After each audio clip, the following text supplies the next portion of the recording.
So this is my venturi rovair. This is the compressor I've been using for all of my airgun stuff. But it's that time of year where it's getting a little bit more wet outside and there's a lot more humidity in the air.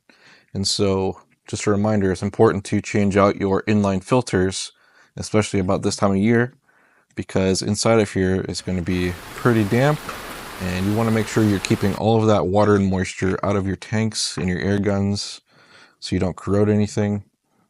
So you can see mine is pretty gross. It's pretty wet in there, and especially on this cap side, pretty gross. So when you get this one specifically, they give you a bunch of extra filters, but if you don't have extra filters, you're able to pick these up online for pretty cheap. But make sure you go ahead and change these out every so often. This canister can get pretty tight with this O-ring in here for sealing it.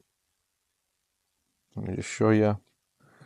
And so one of the tips is to use this indexing point right here. Just take an Allen key, stick it in there, and then wrench it to the side. And that's how you're going to be able to get these open a lot easier if you don't have a vise or anything else that can assist you getting these open without taking some pliers and ripping up this housing. So that's it. Just remember to change out your filters, guys.